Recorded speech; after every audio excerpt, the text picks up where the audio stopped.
صحابہ کرام کے نقشے کو ہم نہیں سمجھتے. صحابہ کرام ایک اس سے بلندتر لیول پر کام کر رہے تھے.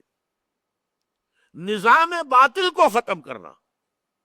ایک ہے افراد کو دعوت دینا، ایک ایک فرد افراد ٹھیک ہو جائیں، ان کے عقائد ٹھیک ہو جائیں. ایک ہے غلط نظام جو سر کے اوپر مسلط ہے، باطل کا نظام جو غالب ہے، قائم ہے، نافذ ہے. شہنشاہیت، قیصر روم کی شہنشاہیت، کسریٰ ایران کی شہنشاہیت، اس کا خاتمہ کرنا. جس کے لیے ایک صحابی کا قول آتا ہے، جب ایرانی سے بے سادات نے پوچھا کہ تم کیوں ہم پر حملہ آور ہو گئے ہو؟ ہمارا تو تمہارے ساتھ کوئی جھگڑا نہیں، کوئی بارڈر ڈسپیوٹ نہیں ہے، اور پہلے بھی تم لوگ آتے تھے، تم جنگلی قبائل تھے، تمہارے آتے تھے لوٹ مار کر کے واپس چلے جاتے تھے، اب تم ہمارا پیچھا نہیں چھوڑ رہے، تو کیا ہوا ہے؟ تمہاری جو کیفیت بدل گئی ہے، اسینشل چینج تمہارے اندر آ گئی ہے. You have change all together. How come? کیسے ہوا ہے؟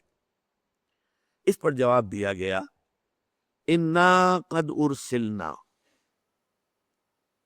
دیکھیے، پہلے ہم خود آتے تھے، اب ہمیں بھیجا گیا ہے.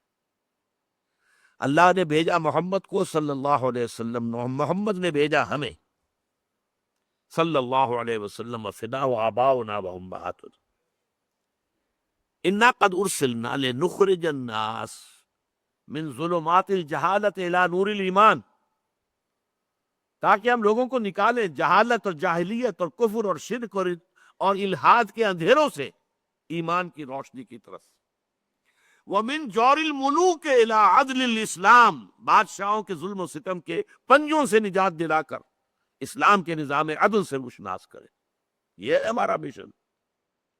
یہ جو بڑے بڑے محل بنا کر بیٹھے ہوئے ہیں، سامان تعیشات جمع ہیں وہاں پر، ان کے نرم نرم گدیلے اور ان کے یہ سارا کچھ، اور وہ انواع و اقسام کے کھانے اور ناؤ نوش اور رقص و سرود کی محفلیں، یہ کس کی کمائی سے ہیں؟ وہ غریب کاشتکار جو میدان میں کام کر رہا ہے، کھیت میں، اس کی کمائی کا حاصل آ کر جاگیردار لے جاتا ہے آدھا، اور اس میں سے وہ کچھ اپنے پاس رکھ کر باقی بادشاہ کو بیچتا ہے تاکہ اپنے ٹھاٹ جمائے. ان کی کمر ٹوٹی جا رہی ہے، ان کے بچوں کے لیے جو بنیادی ضروریات نہیں ہے، سال بھر کے دانے بھی نہیں بچتے ان کے پاس. اور ان کا حال یہ جو ظلم ہے، ظالمانہ نظام ہے، اس نظام کو ختم کر کے، اور وہ عادلانہ نظام جس میں عمر فاروق بیٹھے ہوئے نظر آئیں کہ چٹائی پر بیٹھے ہوئے، نہ کوئی محل ہے، نہ کوئی گدیلے ہے، نہ کوئی مور چھل ہے، کچھ نہیں، ایک عام انسان کی سطح پر. یہ مشن تھا صحابہ کرام کا، اور یہ بہت اونچا مشن تھا، بہت اونچا مشن تھا. یہ صوفیاء کرام کا مشن اس لیول پر تھا کہ افراد کو بدلنا ہے، نظام کو چیلنج انہوں نے نہیں کیا. جبکہ اصل میں صحابہ کرام نے اصل ٹکر نظام سے مول لی. نظام جب ختم ہو جائے گا غلط، تو ظاہر بات ہے کہ اب عام لوگوں کے لیے ان کے ذہن بھی کھل جائیں گے، بات کو سمجھنے کے لیے تیار ہو جائیں گے، ان کے دل جو ہے وہ آمادہ ہوں گے کہ اب وہ بات کو سمجھیں.